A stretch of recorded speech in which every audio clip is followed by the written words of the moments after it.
Welcome back, everybody. Today we're doing a deep dive on integral gene drives and their potential for malaria control. But this one's going to be a little different. We're going to get pretty technical today and really look at how this tech works. Kind of like, like opening up the hood of a really complex machine and poking around. Yeah, we're really going to be focusing on the genetic engineering side of things. Exactly.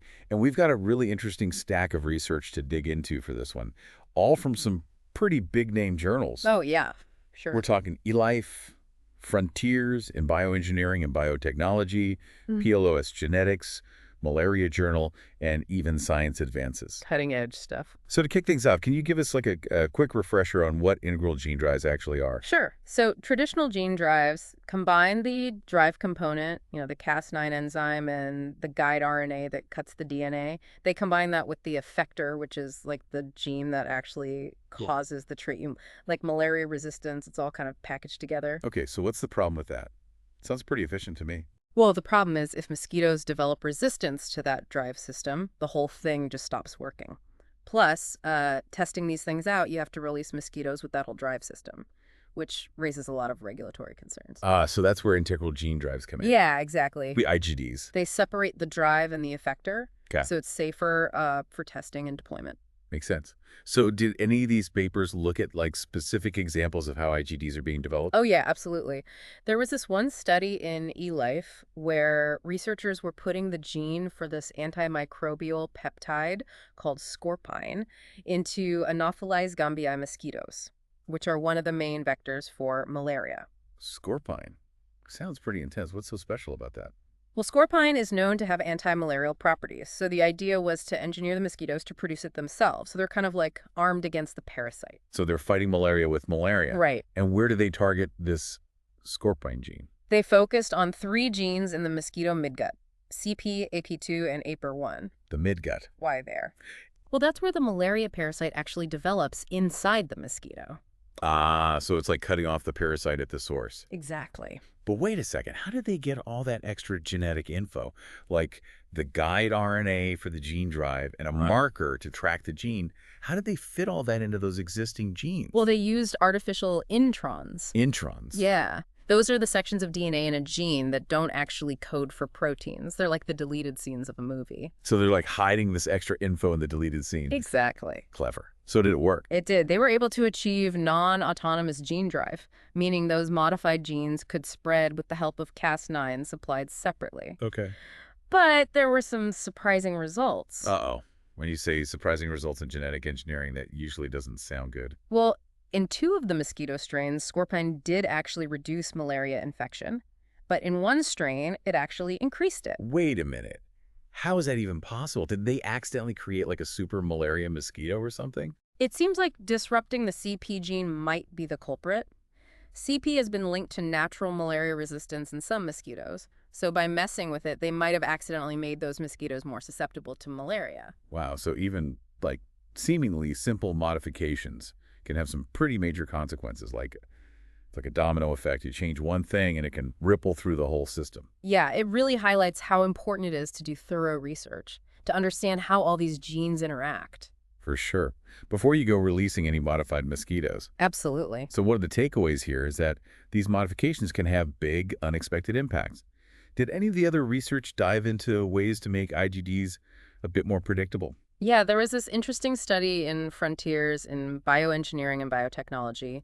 They were looking at something called minimal IGDs in Drosophila melanogaster, the common fruit fly. Fruit flies.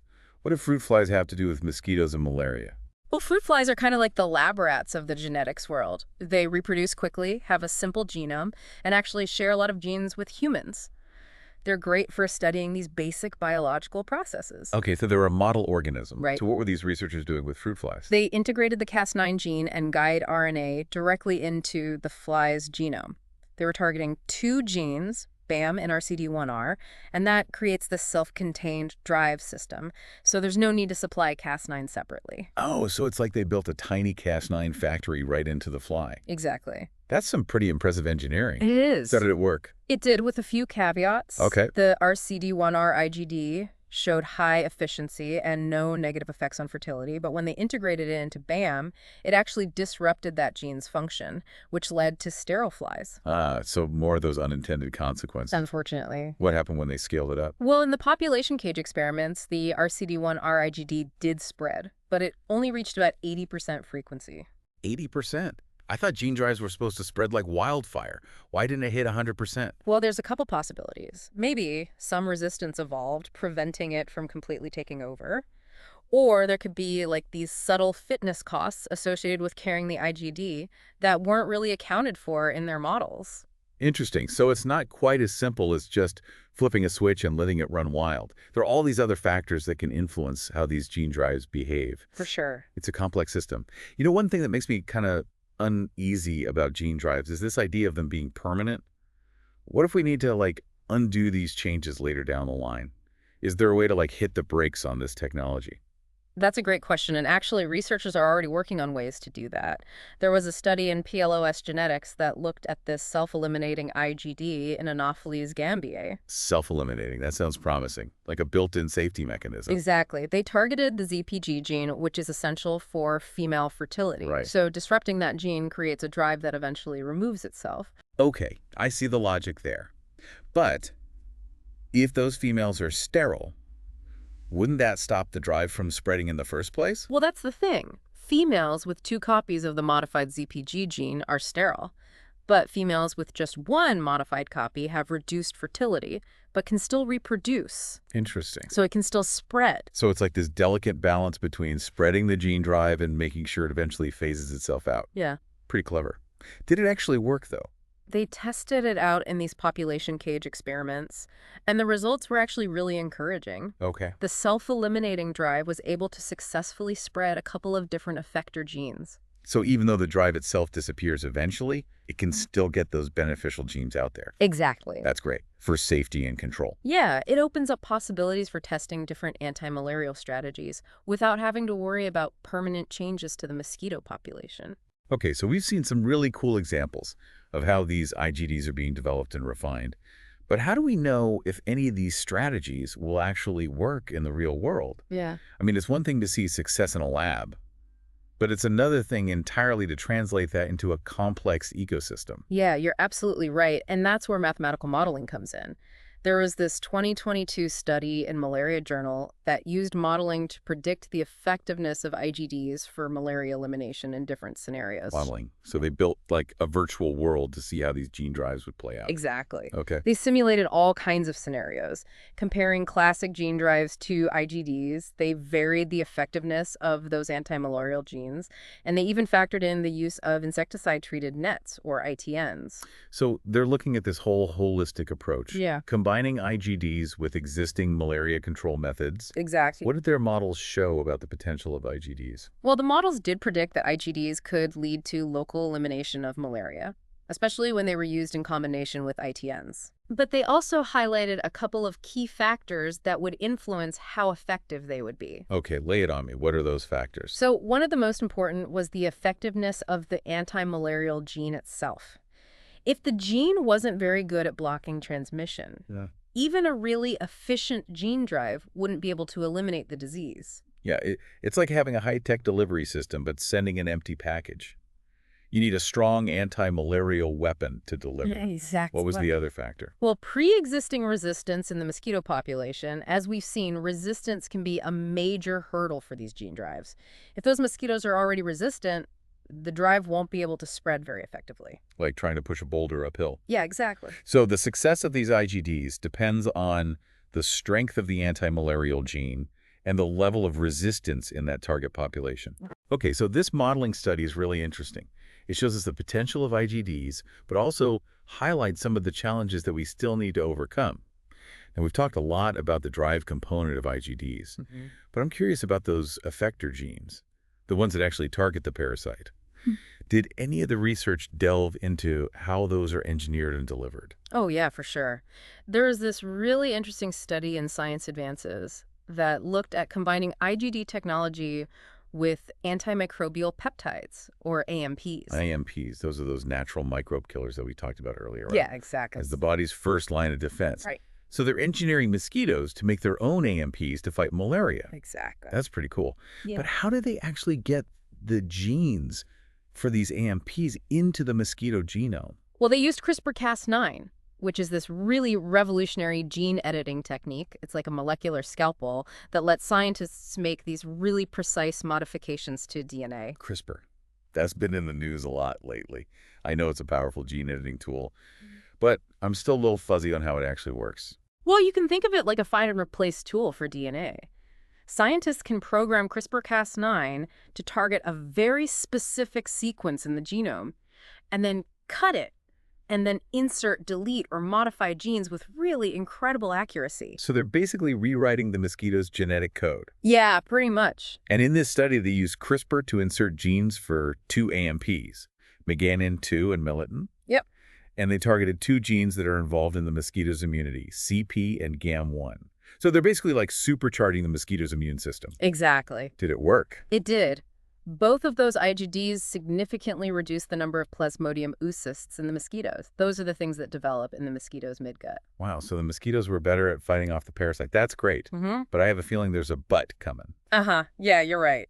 While both IGDs were effective, the one targeting this CP gene, they called it MMCP, it actually had this unexpected effect on those oocysts. Unexpected. Good or bad? It depends how you look at it. The oocysts in those MMCP mosquitoes were stunted. They were much smaller than those in the wild-type mosquitoes. Stunted oocysts. What does that actually mean for the parasite? It means they weren't developing properly. And that's probably due to the disruption of that CP gene, which, as we've seen, does a pretty complicated role in how the mosquito interacts with the malaria parasite. CP.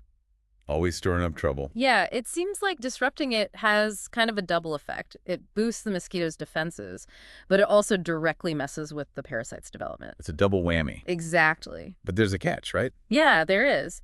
The researchers also found that the MMCP IGD shortened the lifespan of the female mosquitoes. Ah, so there's a trade-off. Yeah. Stronger anti-malarial effects, but potentially at the expense of the mosquito's fitness. It's a complicated equation. It really is. It reminds us that whenever we try to mess with these complex biological systems, there are always consequences, both intended and unintended. So these AMP-expressing IGDs are pretty promising. But it sounds like there are still some things to figure out. Did they do any modeling to see how these things might play out in the real world? They did. Their models predicted that these AMPs, when they're delivered by an IGD, could really reduce malaria transmission, especially in areas with lower transmission rates. Lower transmission settings. Yeah. So areas where malaria isn't as widespread. Right. And in those areas, even a small reduction in transmission can have a huge impact. So these IGDs could be a particularly useful tool in those specific regions. Yeah, potentially. But we do need to keep in mind that these are just model predictions. The real world is always much more complicated. For sure. But it's definitely an exciting area of research. Absolutely. Well, this has been a really fascinating deep dive so far. I'm already starting to appreciate the complexity of these integral gene drives, Yeah, me too. and we're just getting started. There's a lot more to explore. Yeah, it really is amazing to see how researchers are refining these IGDs, trying to strike that balance between effectiveness and control. It is, and I think one of the most intriguing approaches we've seen is that self-eliminating IGD. It seems like a really elegant solution to those concerns about gene drives becoming like a permanent fixture in the environment. It's a really smart strategy, and one of the papers we have actually goes into a lot of detail about how this self-eliminating IGD works in practice. It was a 2022 study from PLOS Genetics.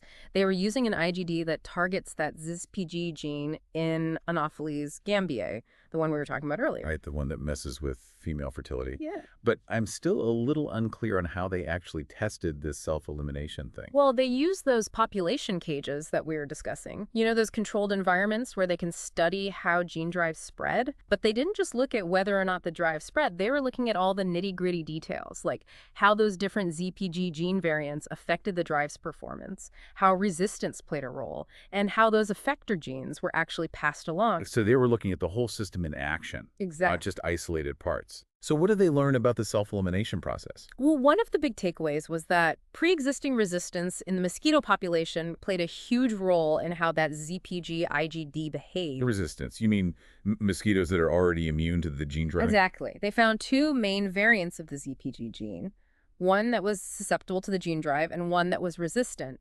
And that resistant version had a couple of tiny differences in its DNA sequence, these SMPs or single nucleotide polymorphisms.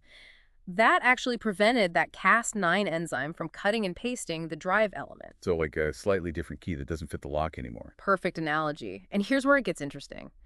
In mosquitoes with 2 copies of that susceptible ZPG gene, the IGD worked flawlessly. They called it homing, where the drive efficiently converts a susceptible gene into a drive gene, and they saw homing rates that were close to 100% in some cases. So on those mosquitoes, the drive was spreading like wildfire. Exactly. But when a mosquito had 1 susceptible ZPG and 1 resistant ZPG, things got a bit more complicated.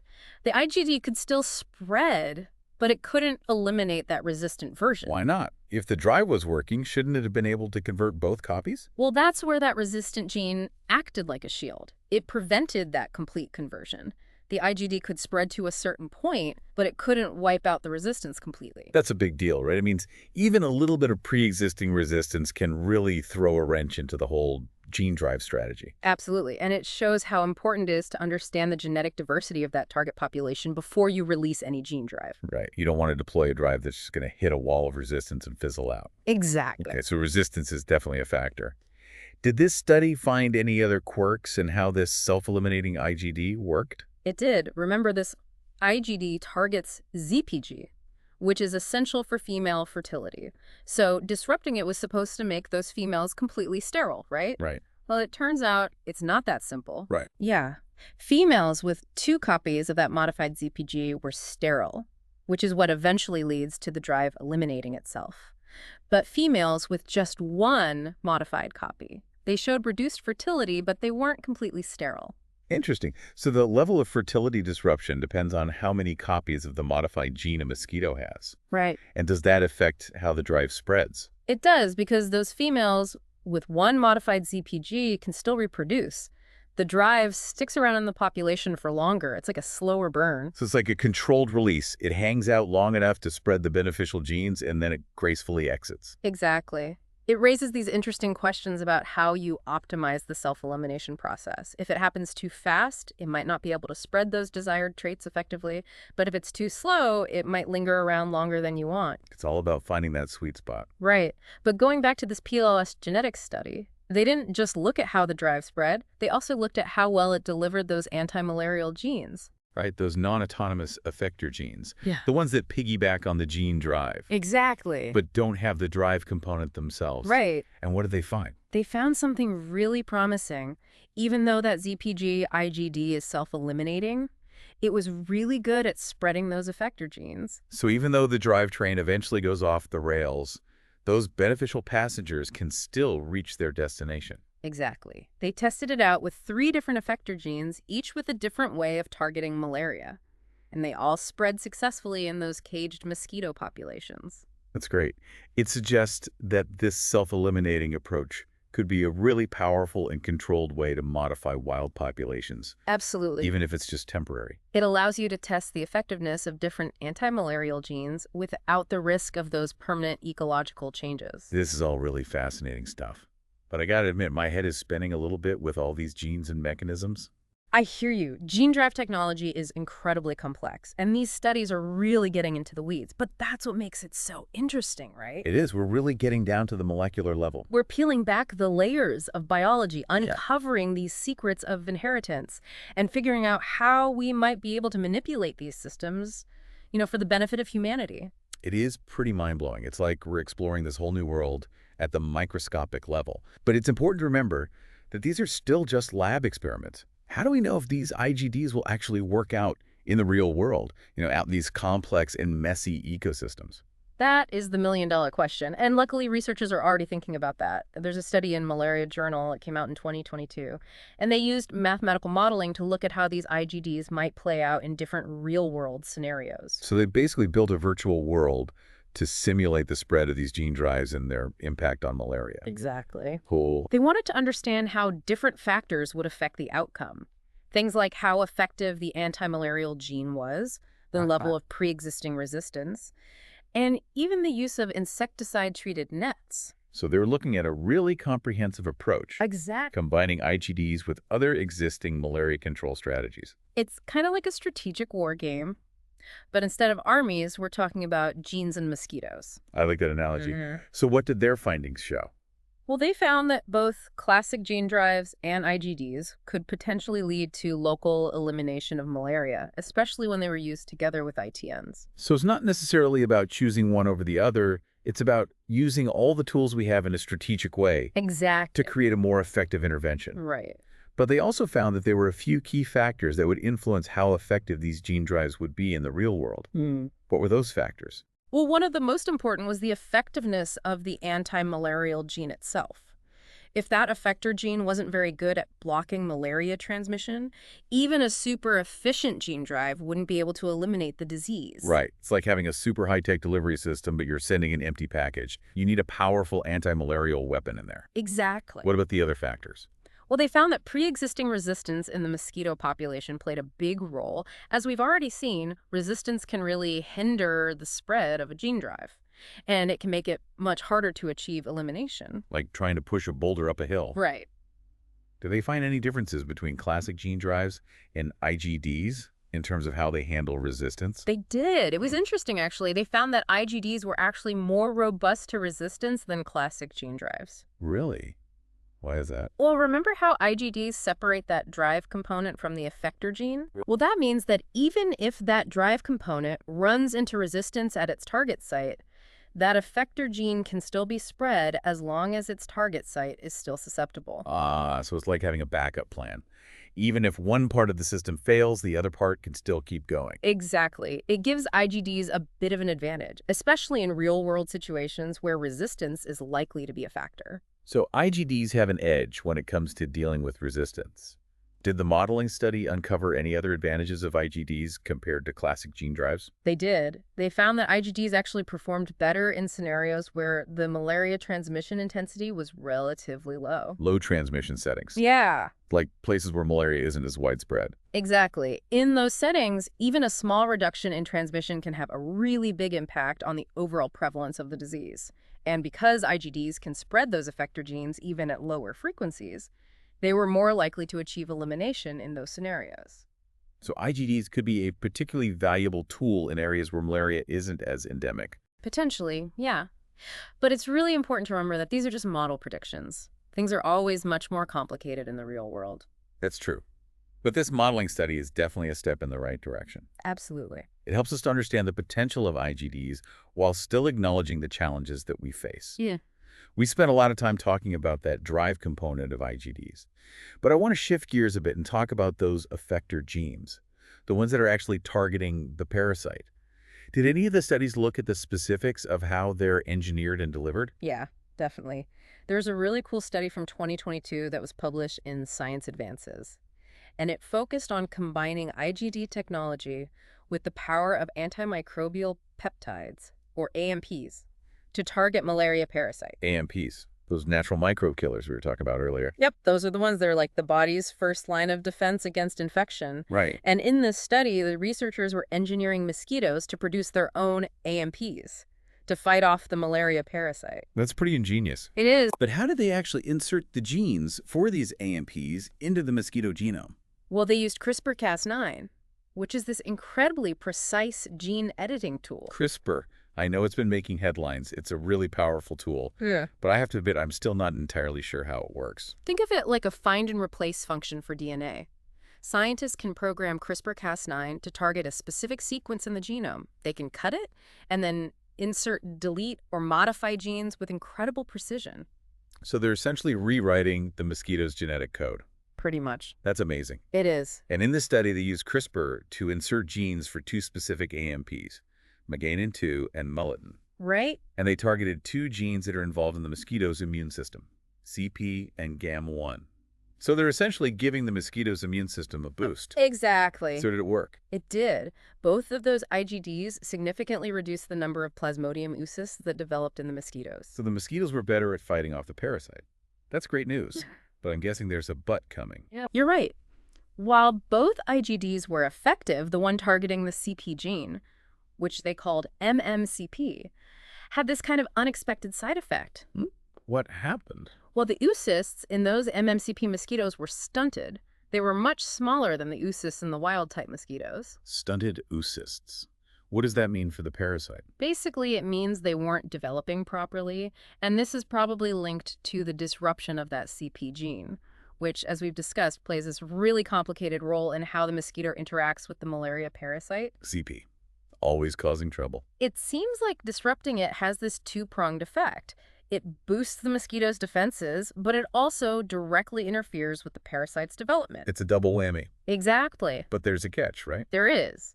The researchers also noticed that the MMCP IGD actually shortened the lifespan of the female mosquitoes. Ah, so there's a potential trade-off. Right. You get these stronger anti-malarial effects, but it might come at the expense of the mosquito's overall fitness. It's a complex equation. It is, and it's a reminder that whenever we're tinkering with these complex biological systems, there are always consequences, both intended and unintended. Absolutely. So these AMP-expressing IGDs are promising, but there are definitely still some things to figure out.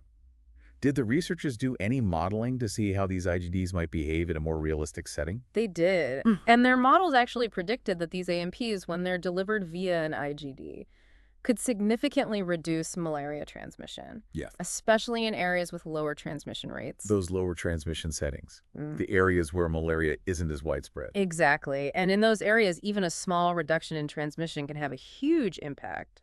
So these IGDs could be a really valuable tool for targeting those specific regions. They could be. But we have to remember that these are just model predictions. The real world is always more complicated. For sure. But it's definitely an exciting area of research. It is. Well, this deep dive has given me a whole new appreciation for how complex integral gene drives really are. Me too. It's a fascinating field with so much potential, and I think we've only just scratched the surface. There's so much more to explore, from the intricacies of gene editing to the challenges of predicting those ecological outcomes. It's clear that we're just at the beginning of this journey, and I'm really excited to see where it leads. You know, we've spent the last couple of segments really digging into the technical details of these integral gene drives, and it's clear that this technology has some incredible potential. But I think it's important to step back for a second and think about the bigger picture. These gene drives could be used for a lot more than just controlling malaria. Oh, absolutely. While malaria is a huge focus right now, the basic principles of IGD technology can be applied to other mosquito-borne diseases, too. Right, we're talking about things like dengue, Zika, chikungunya, all these serious threats. And they're all spread by the same mosquitoes. Exactly. And the great thing about IGDs is that the core technology is the same. The real challenge is finding the right effector genes to target those other diseases. So it's like we've got this powerful engine, and we just need to swap out the tires depending on what kind of road we're driving on. That's a great analogy. And researchers are already looking at genes that could make mosquitoes resistant to dengue virus, or genes that could interfere with the replication of Zika. Imagine the possibilities. If we could engineer mosquitoes that just couldn't transmit these diseases. That would be incredible. It could really change the landscape of global health. You know, it makes me wonder, we've been talking a lot about targeting the mosquitoes themselves, but what about targeting the parasites directly? Is that something that IGD technology could do? That's a really interesting question, and some researchers are actually exploring that avenue. Instead of trying to make the mosquito resistant to the parasite, you could potentially engineer gene drives that target the parasite's genes directly, disrupting its ability to survive or reproduce inside the mosquito. So it's like a two-pronged attack, hitting both the vector and the pathogen. Exactly. It's really fascinating stuff. It is. It really highlights the versatility of this technology. The possibilities are pretty much endless. Well, this deep dive has been a real eye-opener for me. I've learned so much about the potential of integral gene drives. Me too. It's a field that's full of both excitement and challenges. It is. It really speaks to human ingenuity and our desire to find solutions to some of the world's biggest problems. And on that note, I think we've reached the end of our deep dive. I hope you've enjoyed exploring the world of integral gene drives with us. It's a technology that has the potential to revolutionize how we approach disease control. But it's a journey that's going to require careful consideration, rigorous research, and a lot of open dialogue. Thanks for joining us, and we'll see you next time for another deep dive into the world of science and technology.